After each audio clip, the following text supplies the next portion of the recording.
Yeah, please go ahead. Yes, thank you very much. So I will share my screen first and let's see. I hope you see my screen now. Yes, I can. Yes, so hello everyone. I'm Gabriela Laatikainen and I'm a postdoctoral researcher at the University of Jyväskylä at the Faculty of Information Technology from Finland. And I focus on SSI and blockchain research. SSI has been my main key research area for a year now, but before that I have been doing research on blockchains and before that cloud computing and related areas. And we are here together with Ravikant Agrawal, who will introduce himself. Yeah, sure. Hi, everyone. Ravi Agrawal this side. I've been, primarily doing management consulting and strategic consulting for large banking clients in the past, but blockchain has been a passion area for last few years. And since last 2 years, it has been narrowed down to self-sovereign identity. Yes, and we do this presentation because we have been gathering some data from SSI experts to see that what is the current state of self-sovereign identity, and we would like to discuss these results with you. We have many questions as well, so we agreed with Ravikant that I will present the results, but he will ask questions, and we hope that we could have some interesting insights from you and have this as a very interactive session, because we have some results, but we would like to understand more of the phenomenon. And the structure of the yeah, please, Ravi. No, sorry. I was just adding on top of it that we have also posted the survey link in case if anybody would like to, go through the survey in parallel and fill that up, whether now or maybe in the near future. Yes, we would be very happy for more answers, because I will say in a moment that how many answers we got, so you can put this into perspective, these results, so we can have a validity and reliability check. So the structure of the session, we will have three different parts. So in the beginning, I will just tell shortly about the data collection and the background of the survey participants, which is important. And after that, we have the hopefully the longest session on current state of SSI, and we have there discussion points which you see on the right side, what we have in our mind to ask you and have some discussion on that. What are the key actors of SSI ecosystems, then how risky SSI is, and what are the key risks, then the growth scope, so what are the key industries which have the fastest adoption next, what are the milestones to be achieved for mass adoption. Then we can have a discussion on the accepted payment methods in SSI systems, and in the end, the ways to motivate experts in collaborating more in standard development organizations and other communities. And this is actually the third part of the session, the adoption challenges and the role of standard development organizations and open source communities. So let's see. Just a moment, I don't see my screen properly. So related to the data collection, we started to create this survey already last autumn, and the main initiative was because we were collaborative partners contributing to Trust Over IP Foundation, and the Trust Over IP Foundation just got founded back then in May last year, and there were many questions, and we started to collect questions and put it into survey, and many Trust Over IP members added their input into this survey through different questions, and the questions were just growing and growing, and then we had to basically close at some point that we couldn't include all of them.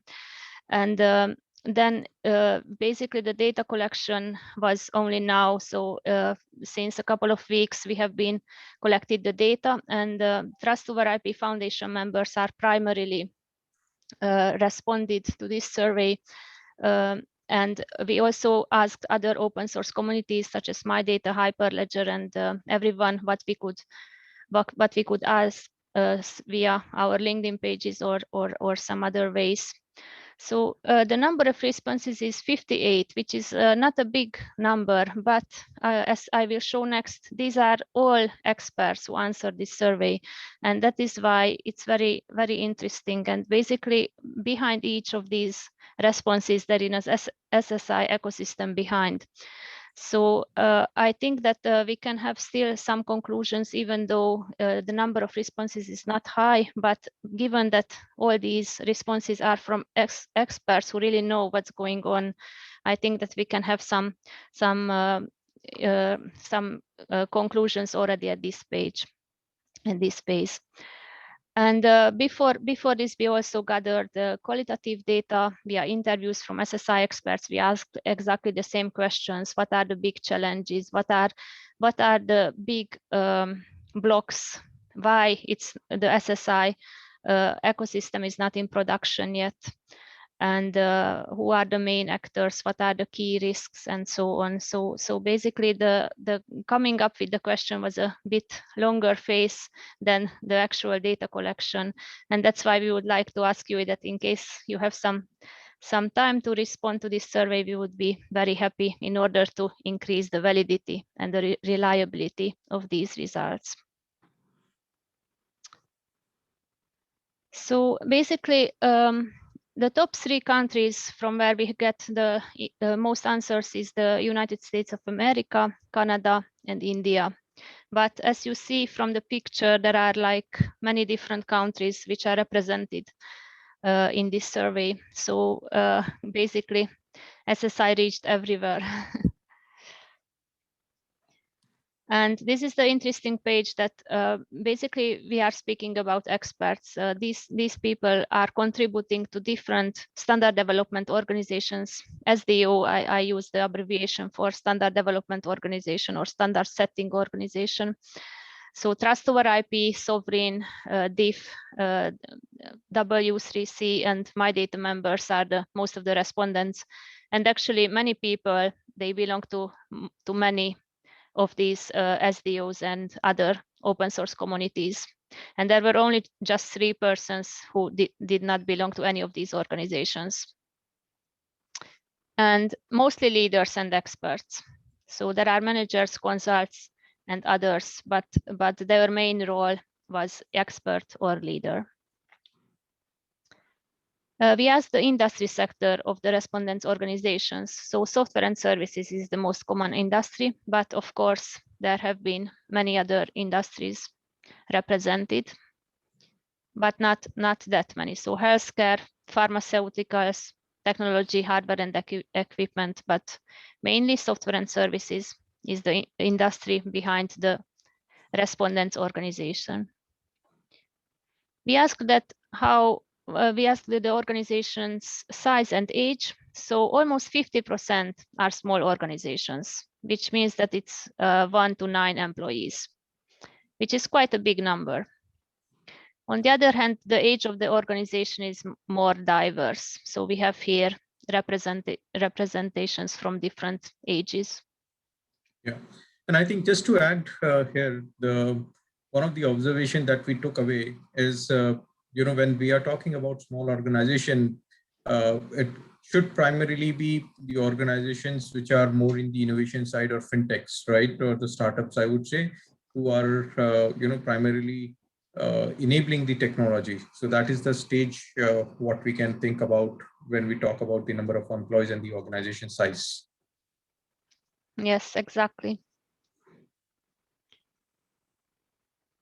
We asked about how innovative your organization is in general. Of course, SSI is an innovation, and it's not surprising that innovators and early adopters are the ones who are represented in this survey.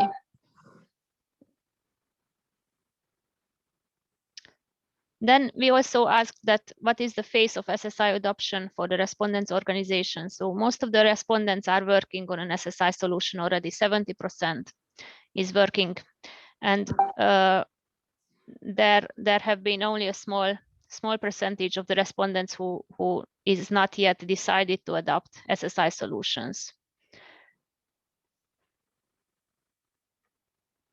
I think this was the first section. Do you have any questions or comments?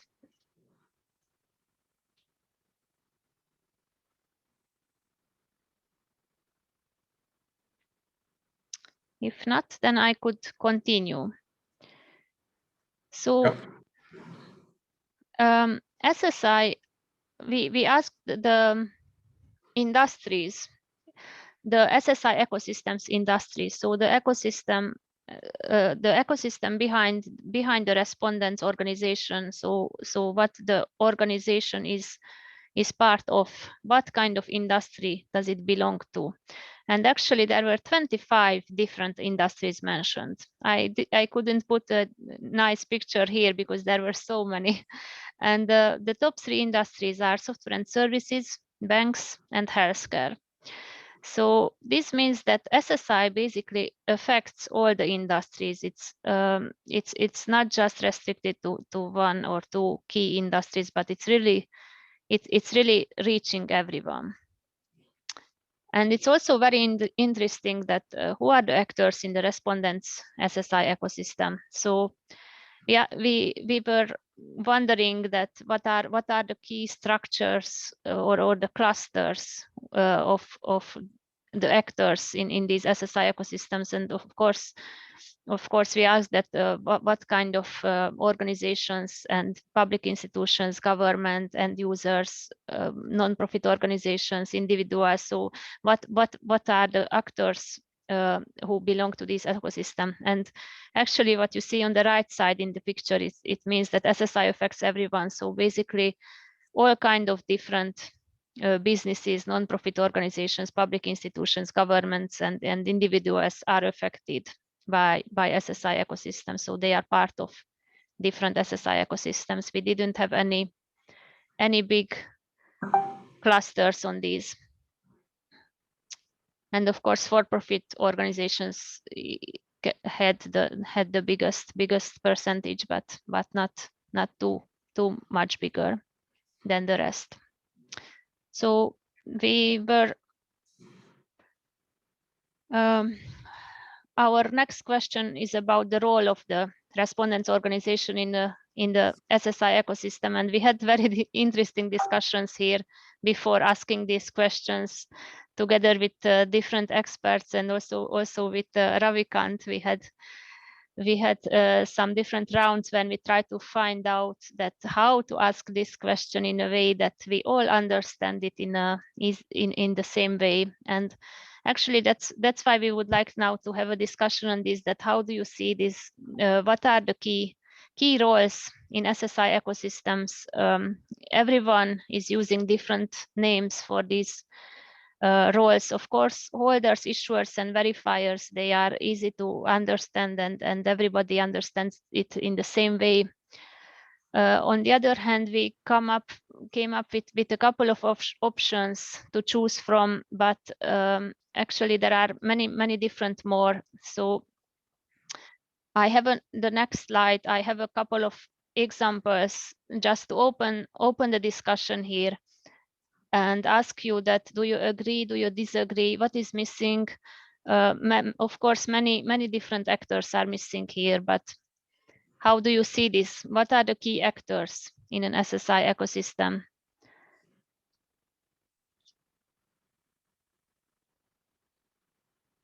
And I think, Gabby, maybe it would be a good idea if we can also try to give them a perspective of what are the actors that we have on the previous slide. I think there are already these names that we have taken it up. So primarily the point that we would like to discuss here with everyone in the call is to understand whether these definitions, are they resonating with what we are using in the industry? Is there something that we are missing here, or maybe the term that we are putting together is not aligned? So the floor is open. So one comment I'd make is that the actor of SSI platform / network provider, that one to me is a little bit confusing. I understand SSI platform, but to me, when you say network provider, it makes me start to think of people that are running the DLT nodes. Got it. No, I think for that, credential registry is the one that we have, but that's a fair point. So, I mean, SSI platform, is that what you would vote for, right? But not the network provider. Yeah. Got it. Okay. Fair point. So would you have it a different categories? So the SSI platform provider and separately SSI network provider. Well, I'm not clear what you mean by network provider in SSI. Maybe you give me what you believe the components are that a network provider brings. Yeah, well, and the notes and basically that's why in here they are synonyms, kind of the platform provider and network provider. But then I would just remove the network provider. Thank you for the comment. Yeah, and I assume that the SSI platform actor that you're referring to there is someone that provides like SDKs for mobile. Is that what you're referring to, or SDKs for web-based SSI? Yeah, I think a combination of both. So somebody who can provide, let's say, the APIs for entire issuance, verification, revocation, at the same time for mobile wallet as well. So both the components can be considered. That's what we were considering SSI platform as a service provider, basically, who can enable both the components. Okay, and you distinguish the solution provider from the platform provider because the platform provider is providing the SDKs, the solution provider turns up with a complete set of apps, etc., that might be usable by a customer. Yeah, so I think the point that we were thinking, solution provider are the one who would use this technology to create a solution, right? While SSI platform is basically the technology platform, right? So if we take an example of Evernym, that is what we were thinking SSI platform, but using Evernym, CU Leisure has created a solution which is used by all the credit union based out of US, right? So I think that is where we are differentiating a business entity who has created a solution using a technology. That's the solution provider. Okay, that's clear. I think, Gabby, just for the benefit of audience, can we go on a previous slide once, please? Yes. So holders, issuers, and verifiers, I think they are quite clear. There is nothing to discuss there. Governance authority, I think that's also quite easy, and everybody understands it in the same way. Credential registry, I believe this is also quite simple. Then these are the problematic expressions: SSI solution provider, SSI platform provider, SSI consulting service provider, and there were a couple of different other options. For example, SSI service enabler, and what else? We had a couple of other options also on the list, but then we tried to restrict it to a limited number of that. And then, of course, research institutes, standard development organizations. And we took away the customer word because that's something which is very difficult to define in SSI. And you cannot really link it to any holder, issuer, verifier, or any combination of those. And this is something which I believe that the SSI community has to still work on, to define these key players' roles in an SSI ecosystem.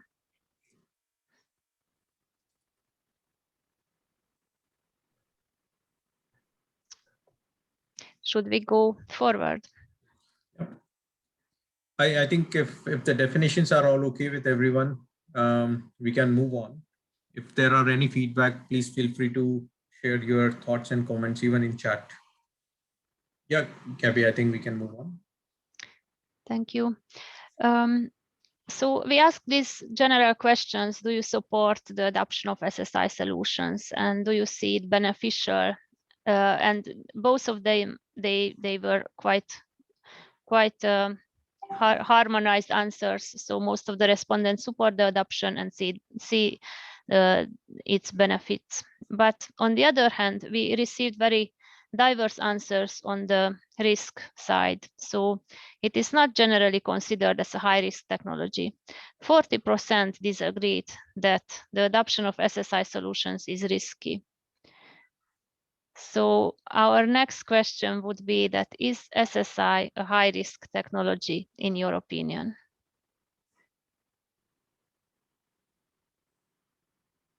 And if yes, what are the key risks? And if not, why not? when you say risky, do you mean risky as a from the point of view of a risk commercially or risk technologically or both? Yeah, all kind of different risks. So basically, the question comes from the fact that blockchain is considered as a high benefits and high risk technology.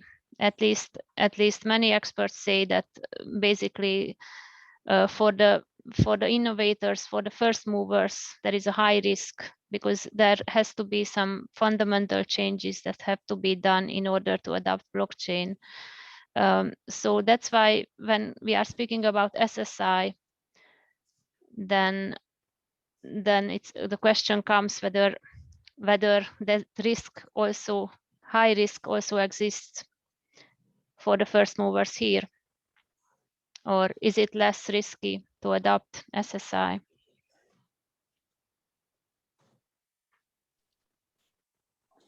So from my point of view anyway, the risk with SSI for me is not so much one of whether it will be a successful technology. So therefore the business risk in my view is not as high in terms of saying we need to do it.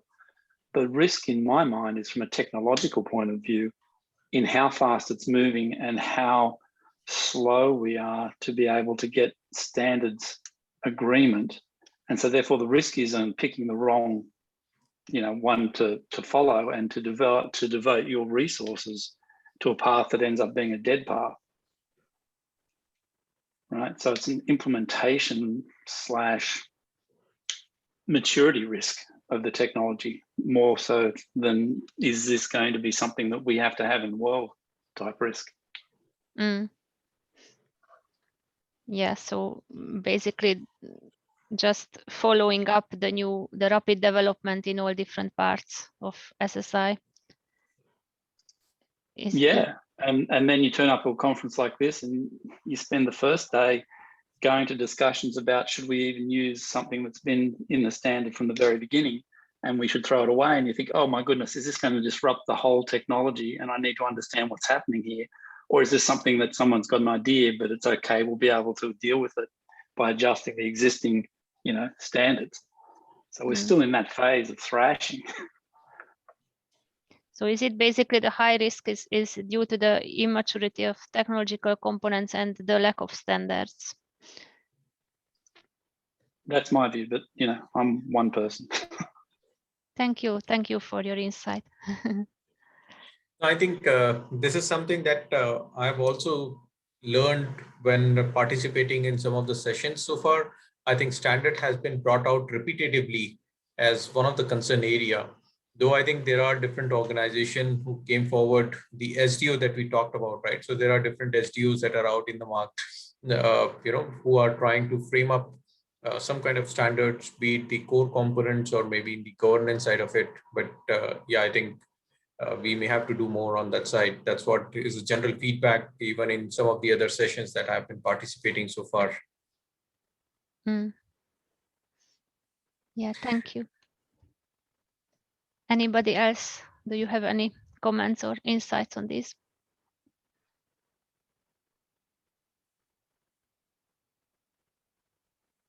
Yes, so we go forward. The number of verifiable credentials in production. So we asked the respondents that how many verifiable credentials are you associated with or did you issue? And most solutions are not yet in production. So almost 50% of the respondents said that yet to start with verifiable credentials. They are not in production yet.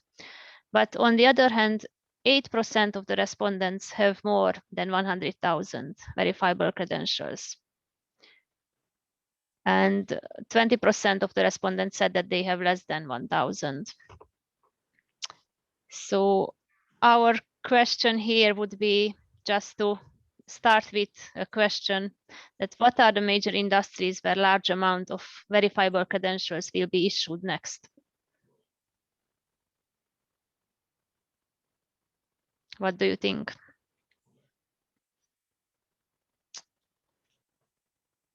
Or how do you see this number that or this distribution, the number of verifiable credentials in production? Is it surprising? Is it? I can only speak from our experience. I was running a startup for a couple of years building SSI solutions, and we had a lot of difficulty getting any commercial interest in some of the MVPs and processes that we were building. I now work for Mike, so sorry. I think, Mike, you're breaking up. Can't hear you very well.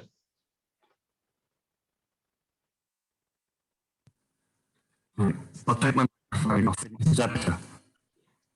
A little better. Let's try once again.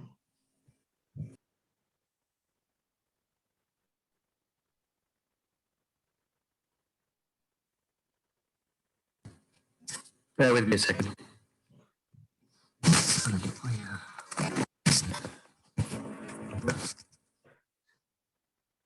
Yeah, so I think in the meantime, what I was feeling is, even though it is 8%, but it is quite encouraging to see that there are players in the market who have started issuing more than 100,000 VCs. And I think this could be early adopters, but that number is very encouraging. I still remember in the last IIW when I participated, there was a similar survey finding that was out, and we were talking roughly in the upside of 50,000 credentials that have been issued in the production environment. But this numbers, even though it has been 8% of the overall survey response, but few people or few institutions who have done upside of 100,000 is an encouraging movement. Yes, actually in numbers, these were four different SSI ecosystems. Yeah, great. Mike, are you back? I'm here. I don't know if you can hear me though. Yeah, I think this is better. Yes. Okay. I was just basically saying that I've now moved to a different startup, Proof Market. We're doing vaccination certificates. We're working with the LFPH, it's the Linux Foundation Public Health Committee. And it looks to me that there's a lot of people involved in this vaccination certificate. So my guess would be over the coming months that where we're going to see the biggest movement in SSI in terms of the people becoming aware of the technology and the VCs is going to be in public health, specifically related to COVID test certificates and vaccination certificates. That would be my guess. And that may well be the breakthrough that the industry needs actually. That's just because of what I've seen from what I'm working on. Certainly. No, I think that resonate to our ideas as well. I think there is a very, very focused group and the attempt in order to, attack that particular segment. And I think this is the need of the hour as well. So I agree with you, Mark, there. So the biggest concern around that is that those credentials that they're going to use for medical are going to require the capability to be revoked. And the revocation still seems to be the biggest issue in scaling credentials up into what will need to be literally hundreds of millions of credentials. Yeah, that's absolutely right. We've had problems with the scaling on the verifying side. I mean, if you start having, thousands of people going into venues, the scalability issue there is obviously something that is going to crop up and not rapidly solved in the short term. I think remains to be seen. That's a yeah. And I think at least in Europe, the digital credentials that are discussed for vaccinations will not follow SSI principles and probably not even VC standards. I think there's lots of initiatives there, but will they really be SSI? Probably a lot of them will be not. Probably not in Europe. No, I mean, the organisation I'm involved in is in California, so they're looking to roll out. The LFPH is looking to roll out largely in the US. I know they're talking to some European countries and countries in other parts of the world. But yeah, I think the EU will be a non-VC solution.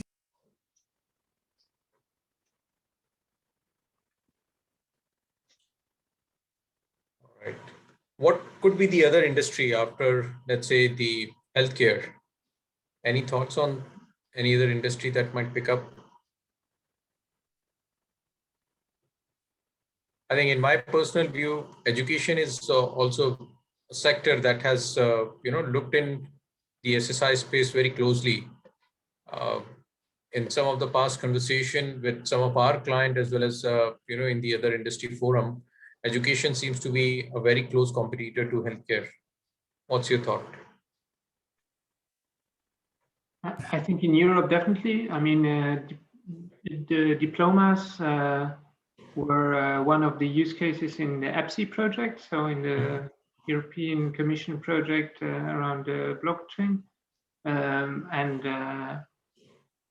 There's a number of countries working on it. I think most of these projects will be over the next 2 years. So we might not necessarily see them coming this summer, but the year after, I think there's a number of projects who have started and countries are already in contact to make it cross-border interoperable. Yeah. But they will probably not be large scale. At least I know that the project I'm working on will be also rather like, issuing production ready diplomas, but maybe a few hundred, but definitely not in hundreds and thousands for everybody. Yep. Now, the other area where I've seen some progress is in just basically putting people's identity cards, national identity cards, onto SSI platforms. I believe in the Middle East, there are some countries that are rolling that out. UAE, PAS, and United Arab Emirates, I think, are putting an SSI solution out for their digital identity. There may be other countries that are doing the same. So that one is definitely moving forward. I saw a demo last year with South Africa, I think, as well, are doing their citizens' identity cards onto an SSI solution. But that may well be in the early days yet. I don't know how far advanced they are, but that's going to be a big area. Correct. Yeah. I think I heard about the similar story as well. Right. In fact, what I feel is if the certificate issuance comes, as one of the popular use case, that might even sprout up across different industries. So may not be just restricted to education, but certificate issuance can be a part of even financial institutions where we are talking about, let's say, certificate for holding up a bank account, or maybe your fixed deposit as a certificate. So I think that can actually open up a lot of other use cases across the industry where we are talking about some kind of a certificate.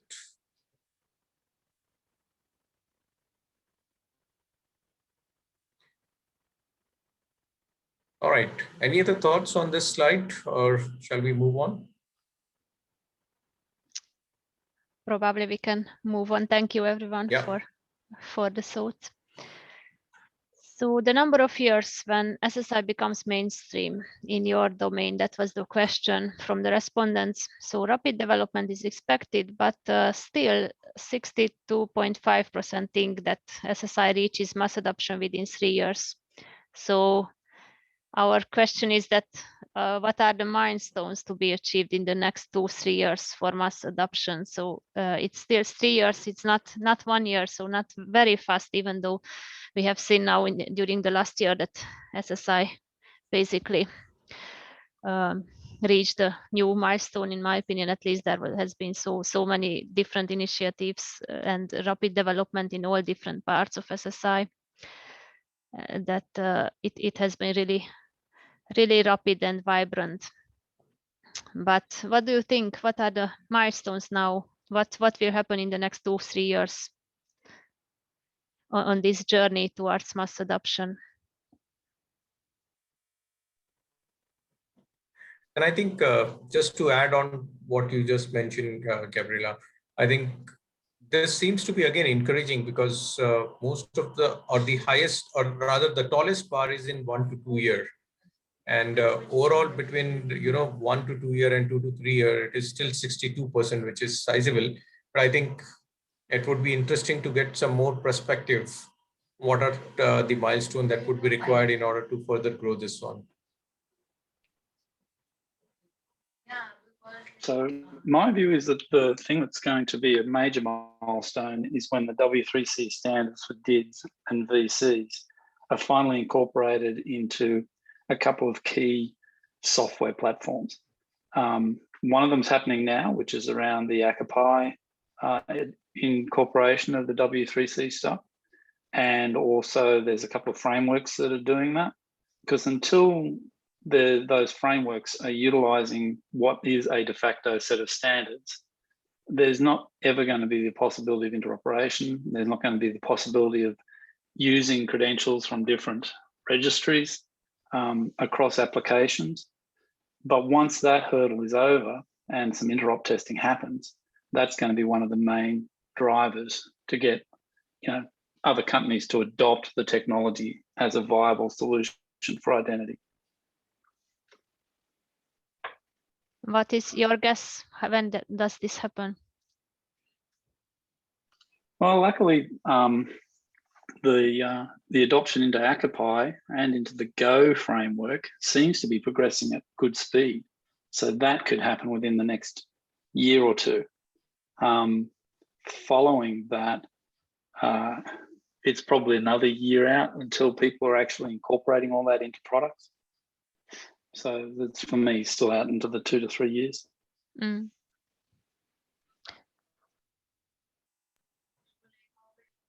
Yeah, some of the interviewees that I asked this question from, they said that, for example, the first government which comes up with a SSI solution, and that will be in production, that will be the sign that now the mass adoption is achieved. But governments won't adopt this sort of stuff until standards are actually in the products, because governments are very risk averse to using something that might disappear. And standards gives that credibility. The other thing that I think is a key milestone will be when the community stops producing individual SDKs for individual languages and realizes that what needs to happen is the protocols need to be implemented in something like Rust, and then wrappers created automatically from that in the various languages that everyone currently is developing SDKs in, so that we only have to implement the raw protocols once in that low level, highly efficient language, and then we can generate all of the code for the different platforms such as iOS, Android, web, TypeScript, your favorite language, without re-implementing the protocols themselves that are coming out of Aries and the W3C groups, etc. Yeah, that will speed up development and adoption. Yeah, that's interesting. Yeah. Yeah, I think one other observation that I also had is from a governance standpoint. I think technology side, the standardization is certainly important, and from a governance standpoint, how can we bring in those standards like verify the verifiers? I think similar kind of concepts which can help build the trust into the system, so that whatever data is coming into the system in a form of a VC is trustworthy. Exactly.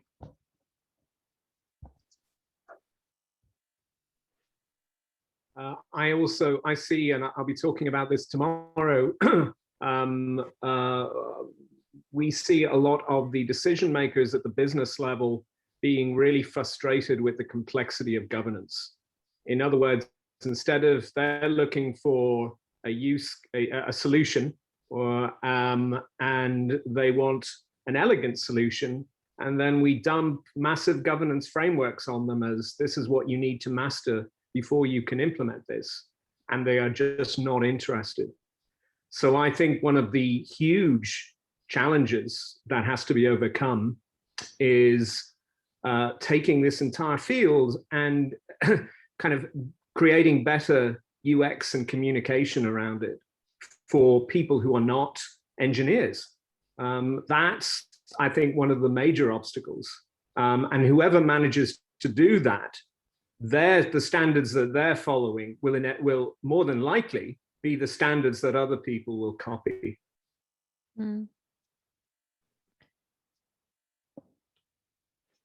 Yes, thank you. I totally agree with this. Actually, I received similar answers also from interviewees. There was one person who said that an SSI wallet should be a part of operating system. And when that will happen, then that's a milestone as well. One of the things, oh, sorry, Eric Weber was talking. Yeah, I just want to add that in the identity space, that yeah, I agree that is a good candidate for CMVCs being issued. Often these people, at least on the government level, are people that also worked on IDAS, and they expect very stable standards that have got be run through several levels of auditing and reviewing. And so they say, yeah, it sounds interesting what you're telling us with SSI and VCs, but come back if you have proof that it really brings an advantage, that it's stable and standards have been reviewed. So these people are maybe used to different rhythms of innovation and trying out new things. They are used to very long negotiation cycles on international level to establish new standards. So that will maybe slow down and then move from the 1 to 2 year view to longer views to be ready to roll out. That's very interesting. I think that's a very interesting comment, and I think that kind of runs counter to the sort of the current mania in consultancy for sort of agile development and sort of rapid sprints to develop products. So people I've talked to in that space, their attitude is, man, I've been hearing about decentralized identity and how great it is for years. But why isn't it all? Why haven't you built it all? and there's a sort of, given the way they operate in the coding space and the product development space, there's a sort of incredulity at the slowness of things. So it's going to be very interesting to see, you know, if that can be overcome in the business sector, or certain innovative businesses can really make breakthroughs. And then that will have a cascade effect. But I thought, Eric, that's a really interesting perspective from a government that I wouldn't otherwise be familiar with. I think just to add my one more perspective in terms of the milestone, I think the education to the clients is another challenge that we feel. So that goes without saying for any other technology as well. But I think educating the client in the right way so that they not only just adopt the technology, but try to see how it can be operationalized. I think that is one of the entry barrier that we also feel. And I do think there are some lessons from science communication here in that, so one of the key insights from science communication research has been not to engage in deficit thinking, which is that if we tell you more about the science, you will love it more. And in the sense, there may be a risk in operating along the same lines as if we tell you more about the technology, you will love the technology more.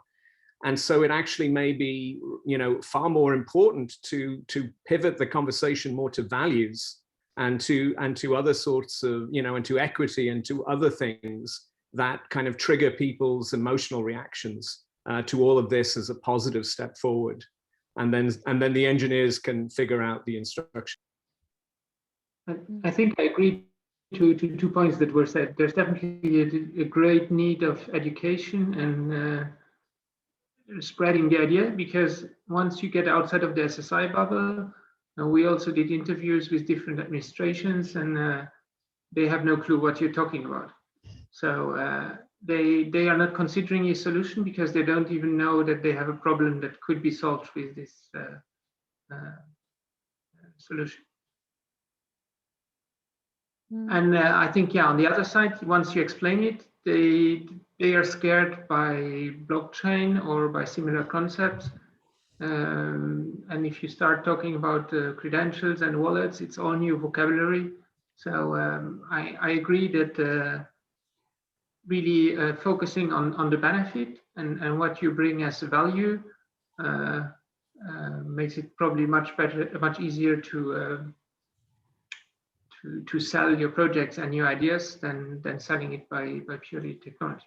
There's people who run after the technology, but most of them are looking for benefit. Exactly. I think well said. Technology only, selling technology can only take us to a first or a second step, but doesn't help in terms of closing it out. I think that has been one of our experience while talking to many clients from a solution perspective. I think unless we talk about solution, it doesn't cut through whatever is the limelight of a technology. All right, yeah, shall we move to the next one? Yes. So we ask also that what kind of payment methods would you use in an SSI ecosystem? And actually, it was very interesting that it's not only fiat currency. So 90% said that they would use fiat currency, but actually 60% was voting also for stable coins and 50% for cryptocurrencies. So basically, SSI experts are in favor of this kind of universal, globally accepted payment methods.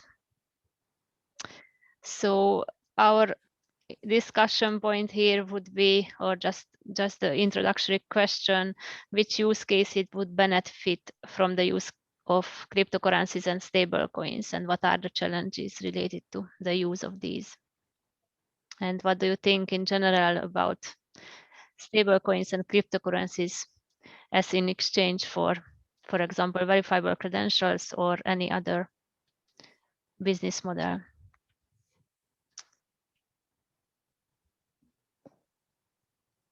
I think one interesting observation that I just turned around the number. So fiat is 90%. That's a good number to have, but then there is a gap of 10%. So are there use cases which are not getting satisfied with fiat currency, even though they are 10%? What are those use cases that certainly required more of a global currency like a stable coin or a cryptocurrency? So I think that is where we just wanted to brainstorm, understand, are you working on any kind of a use case that, that is something that can be benefiting from the cryptocurrency or a stable coin, which gives, or rather, which make the global payment more easy? I would say, well, sorry, go ahead, whoever was. No, go. I would say, I can't be completely frank here, but I would say whoever implements a successful native utility token is going to light a path for everybody else. This is going to be a case of somebody manages to do this and do it well, and then they will set the parameters for everybody else to adopt. And a key part of that is going to be going through the SEC without any roadblocks, or negotiating SEC rules without any roadblocks. So there can be no securities. But someone who makes this work, and I think everybody should be trying to figure out how to make this work. That's going to be a major, I think, adoption trigger. Yeah, I think if you're talking about including cryptocurrency from a utility perspective, that should not be too big of a challenge, but from a payment perspective, might have some kind of a barrier there. And certainly pushing that into from a security as standpoint, I think would invite a lot of legal hassle at certain point in time. Yeah. Yeah, but I think primarily what we were thinking is, when we talk about such kind of an SSI solution, if it is more of a geography specific, let's say one particular country implementing in their own jurisdiction, I think it may not really cut out there for implementation of any cryptocurrency or a stable coin. But if you're talking about, let's say, a student holding up his credentials, and he got that credential from a particular university, but now he's moving across the globe in order to apply for jobs. And I think that is where if you are trying to include a business model where the issuer gets paid whenever there is a verification, or maybe even the holder himself get paid, I think for those kind of payment parts, we might require something which is a global currency. And I think, in fact, we ourselves are trying to do one POC, and that's where we are trying to integrate if we can showcase that as a potential solution. But yes, I think whenever we are moving out of one jurisdiction, what could be a payment form, whether it is incentivizing the issuer or maybe just enabling a payment in the solution.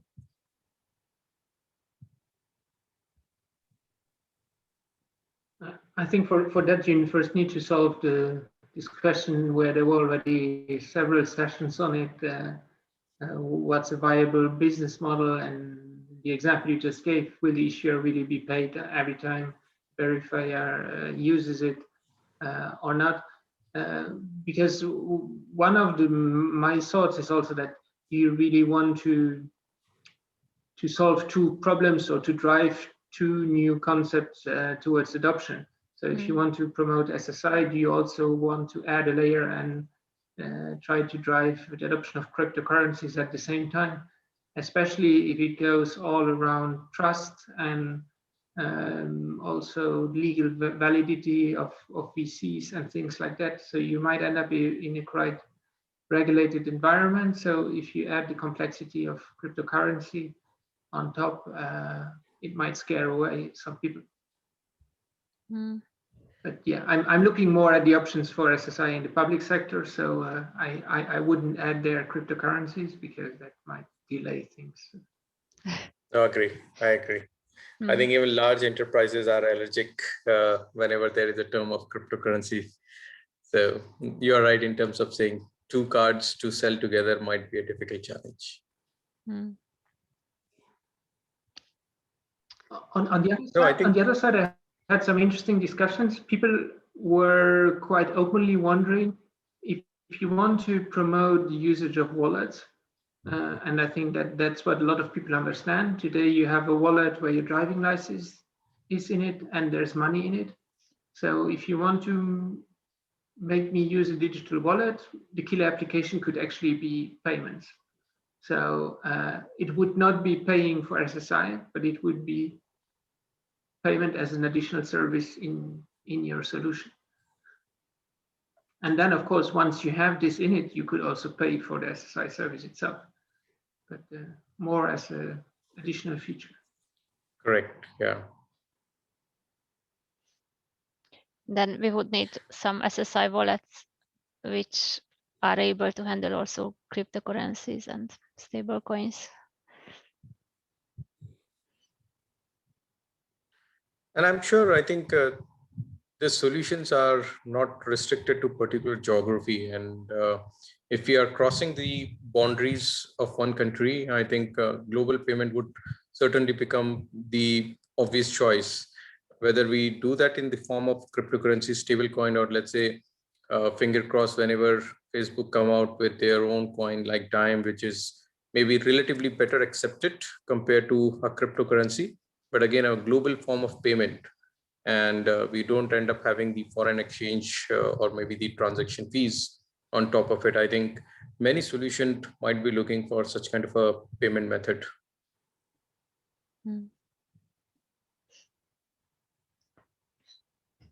All right, I think. Can we move? Any other discussion point on this one before we move on? So maybe I will go to the section 3, the role of benefits and challenges, and the role of standard development organizations and open source communities in SSI adoption. So we asked the key SSI benefits, and we ordered in this slide based on the results that what have been the perception of the respondents on the SSI benefits for the society. So trustful, secure, and private digital interactions. This was their first choice. Then the driver for digital transformation. The third one was the data owner's possibility to control their data. And then the fourth was the global and interoperable identity.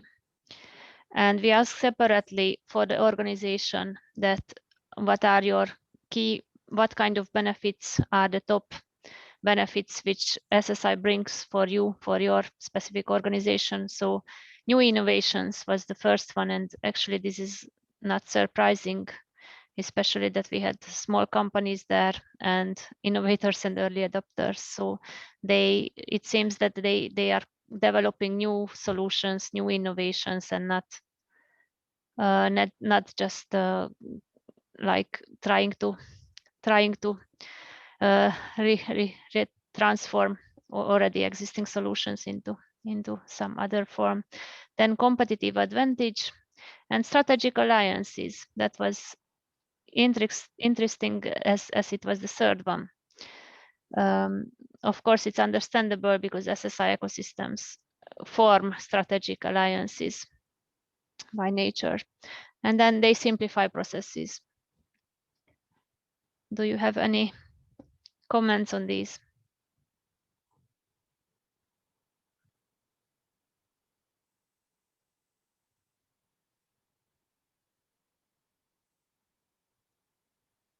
If not, then I will go forward. The key challenges, we ordered them based on the results. So first was immaturity of technology. Second, lack of interoperability. Third has been the challenges of business model development. And this is actually quite in line with also some interviews which we have conducted before. Many people just said that even though everyone understands the benefits, as long as you cannot have the numbers, the facts that how much value, how much monetary value it brings to the organization, they don't get adopted. And then the user experience, of course, we already mentioned also in this session. There are key challenges there. There are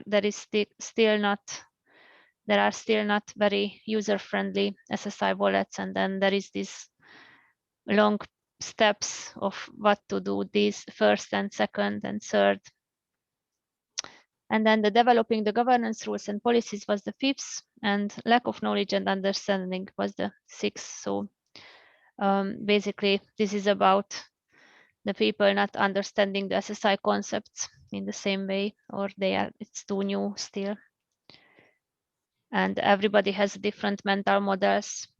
Some people are business people, some people have technological background. We have cultural differences.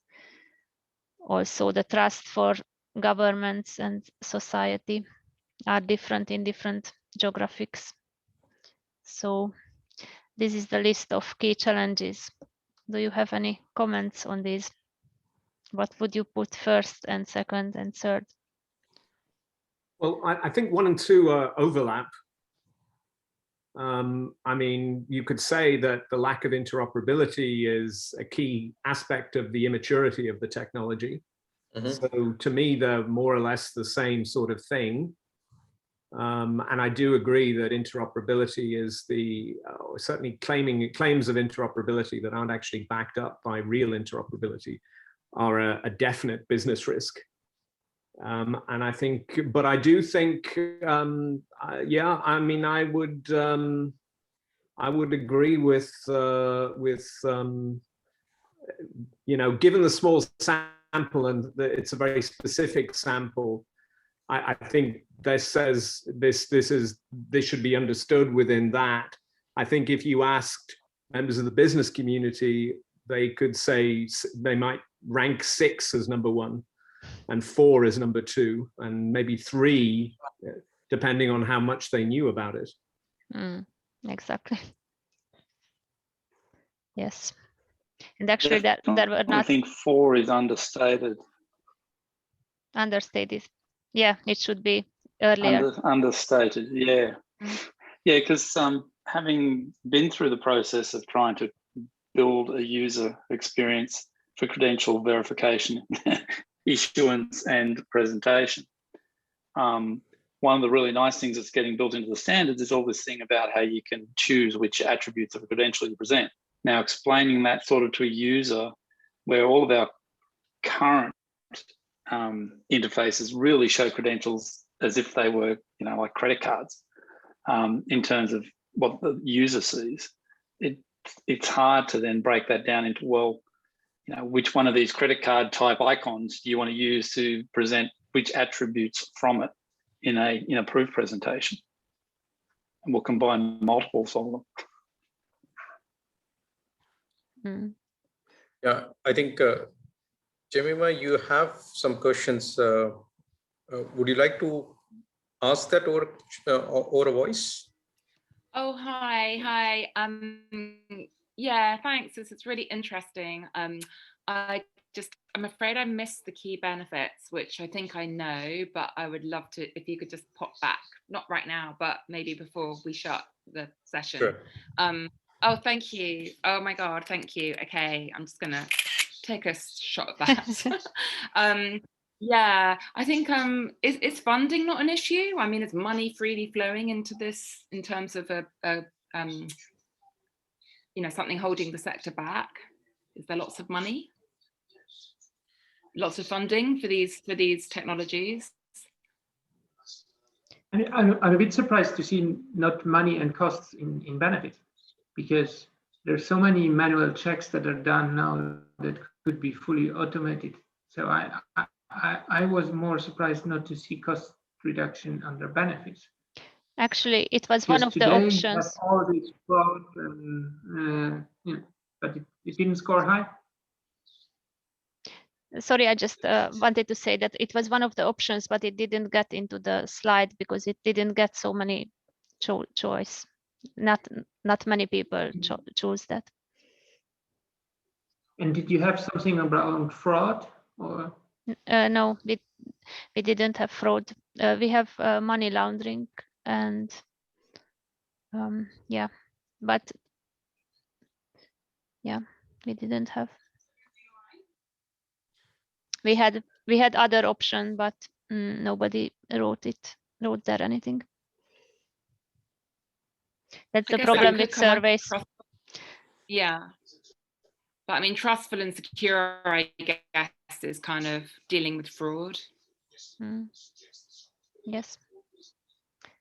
And we had fifth option as digital inclusion, financial inclusion. And it was very diverse result. Some people disagreed. So it was not considered as a key benefit.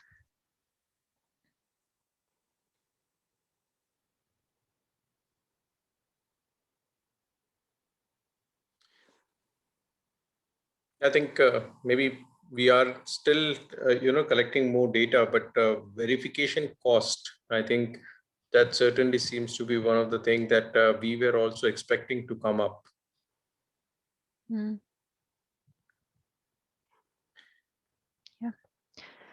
Any other comments or? I had a reflection on the challenges. The established governance, or how government has set up the relationship with consulting companies and maybe IT providers, that it's very difficult to come with a new way of thinking that SSI provides to introduce the distributed ledger, which makes it difficult to get new inroads. And also businesses are not accustomed with the idea that you're empowering more the individual. It's not centralized. So I think it's breaking from the common way of doing business today. Any thoughts on that?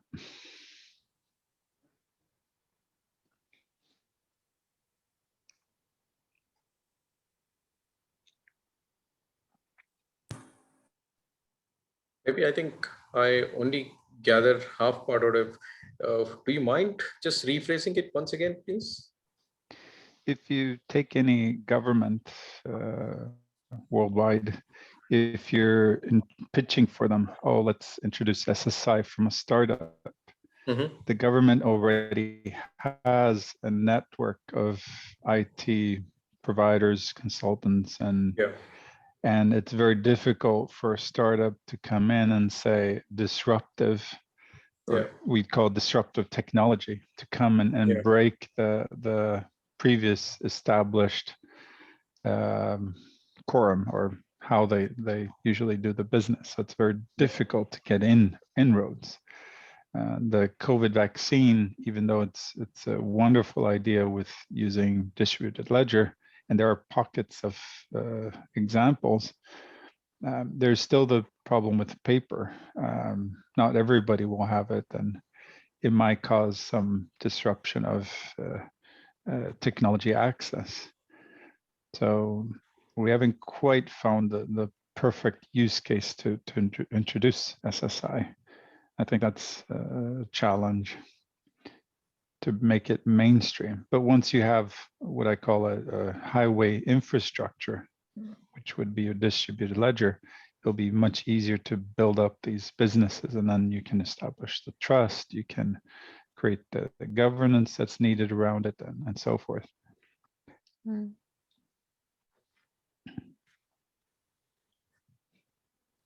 I agree. And I think typically in my experience, when it comes to government, I think technology plays maybe, let's say, 15-20% of the complexity piece, but I think operationalizing, governance, security, I think those becomes more important factor, and especially it would be across the different layers of the society, right? So whether it is a solution that can be percolated across all the segments of the society, I think that those observations certainly make it more difficult for a solution to be adopted at a government level. Yep, I agree. But I think they might be what you call laggers. You need the early adopters right. to demonstrate, and then everybody kind of, oh, look what they have done, and follow suit. And I think, go ahead. Please. No, please carry on. It was just a point. Somebody asked, is there money in this? And EU is funding a lot of projects to the NGI Horizon 2020 to develop these technologies. So there is some funding there, which is helping small company or startups to create this mainstream of technology. But I do observe that the ones that are getting other contracts are like the IBMs, the big consulting companies, because they already have an established network. So it's a difficult industry to be in. So Can I just pick up on that point? We've had several funding rounds from the EU and Horizon 2020. Right. It's relatively straightforward to get funding for MVPs and prototypes. But then we wanted to then take the product onto the next level and try to get funding from venture capitalists and angels and so on. We found very, very difficult.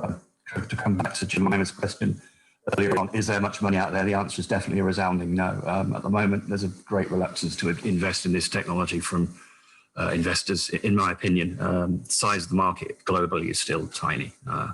So that's still a problem, getting funding. And all startups that I speak to are pretty much having the same thing. And getting access to government contracts, as Jan has pointed out, is another big problem. So I agree with that. Isn't it the challenge of we're introducing two things? One is the distributed ledger for your stewards, and then you have the application on top, the ones that are building the businesses on.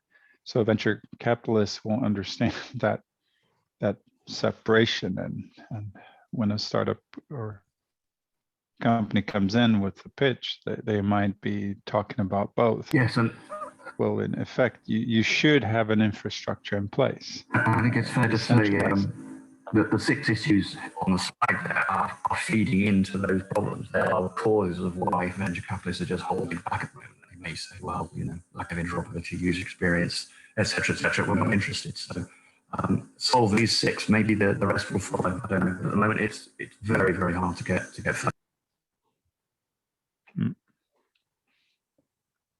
But we'll fight on. We will indeed. Yeah. Okay. If no more comments, then I have one more last slide, I think. The role of standard development organizations and other open communities in SSI adoption. So we asked the key reasons, why do you contribute in standard development organization activities? In this case, it was trust over IP. So belief in the mission was the first one. SSI experts believe in the mission of trust over IP. Opportunity to learn was the second one. Opportunity for networking, building strategic alliances. Then opportunity to validate their solution and brand association. And on the right side, key challenges for these as standard development organizations. It seems that there is a noise in the space. So there are too many open source communities and other standard development organizations. And of course, small full-time staff members, limited resources, lack of members' commitment and activity. So we just asked here one question to start the conversation. How could we incent experts to contribute more in standard development organizations and other communities? So this would be beneficial for everyone. If the lack of standards are one of the key challenges, then this should be pushed forward, but how to make that happen?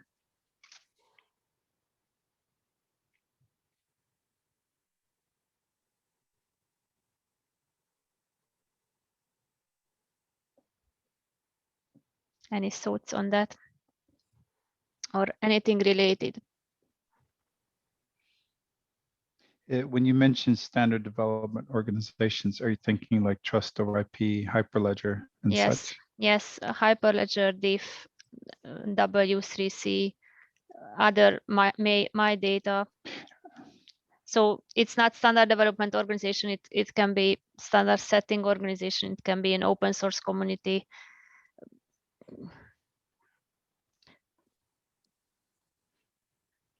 There are too many in SSI space. It's quite my fragmented. Reflection. I'll just give my little piece. Am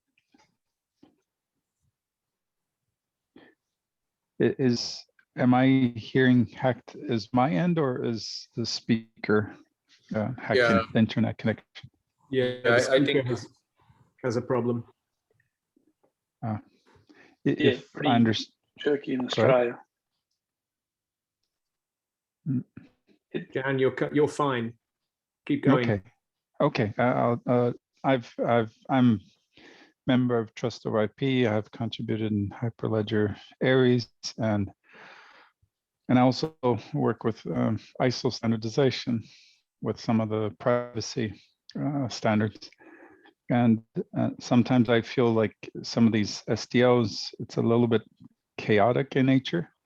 The initiatives are not always aligned, and it could be one company driving the bigger initiative. So I miss sometimes the structure that you would have in a typical standard organization like the ISO or ETSI, but those take long time. So from an open source initiative, your SDOs could be a good road, but it is, from my observation, is a little bit chaotic. Doesn't go through a formal process. And so go ahead. So I also am an ordinary member of TOIP, and I found the amount of process to be absolutely sort of paralyzing. But I think one of the critical issues is whether the people in these organizations are so far removed from the urgency of actual business that there's a sort of a disconnect with the needs of the startups who are at the sort of on the street trying to make this happen. And then, you have a more academic, leisurely approach to talking when. So I do think there's I do sense I have felt, and I do sense a disconnect there that these organizations may not be run by the kind of people that, have run businesses.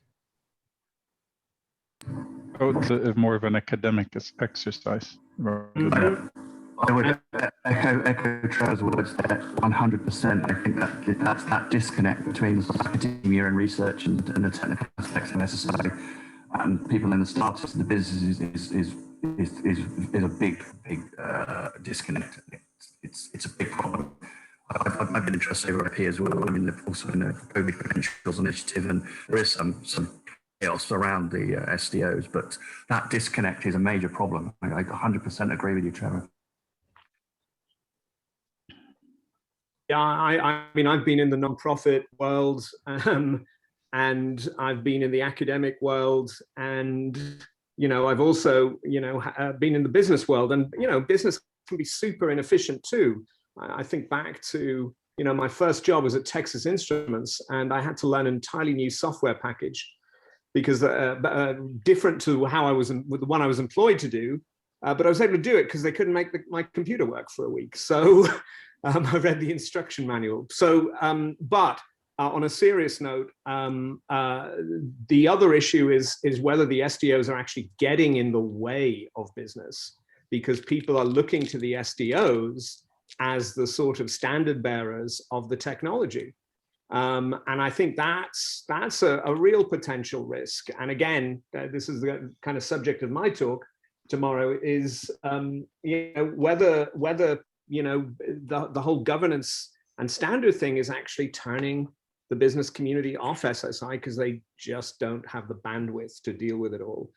But I mean, the amount of time spent talking about how we're going to assemble a document is just not, that was at TOIP was just it was so disfluent to my experience of getting things done that I feel very, very, very hard pushed to give more time to being involved with it.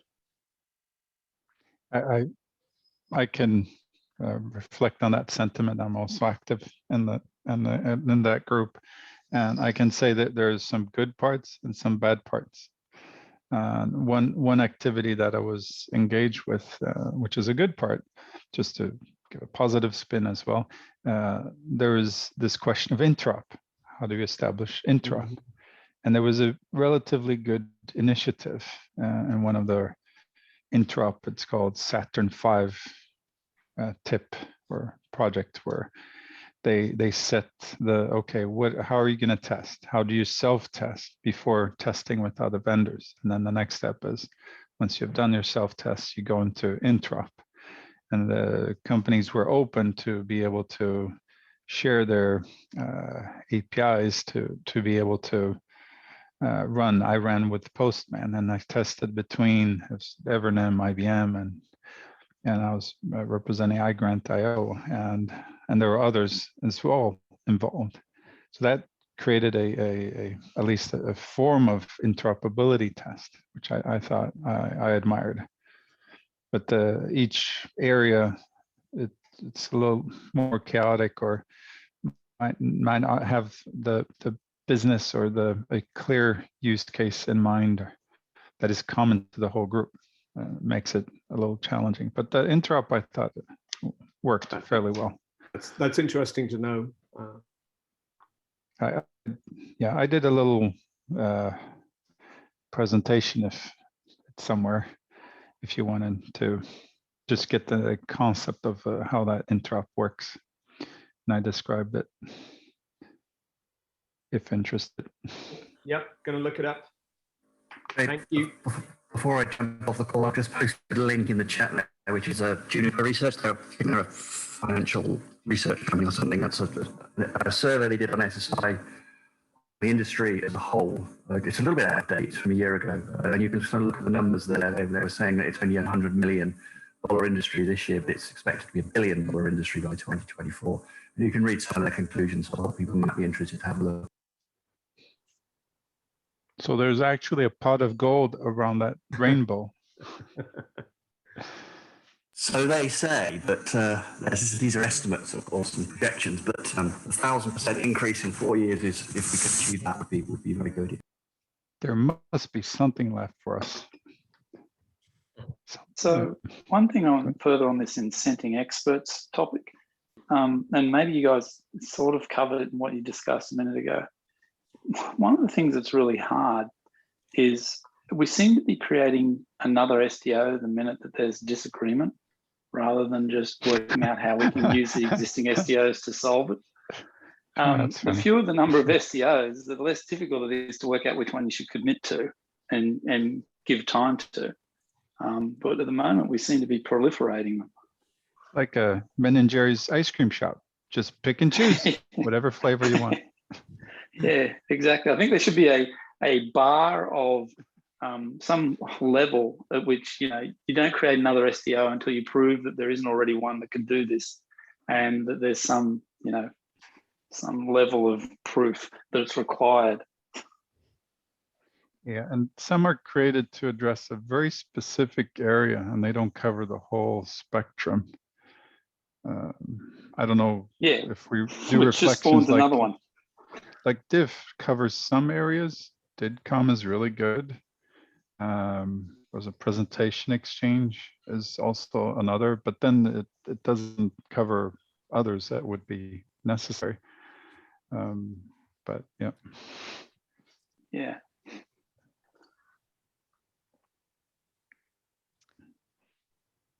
Thank you, everyone. This was our slides. So I think, yeah, I would like to thank everyone here. I think it has been an interesting conversation to get your feedbacks. And we didn't realize that we actually ran over the time. Yes. Thank you. This was very, very interesting. Thank you. Thank you very much for all the comments and discussions. Just a request. Sure. Just a request in case if you haven't filled in the survey, there was a link available. I can post it again. Please find 5 minutes, and if you can help respond to the survey, that would be useful. Thank you. An excellent job doing the research. Appreciate it. Thank you very much. Yes, thank you. Really interesting.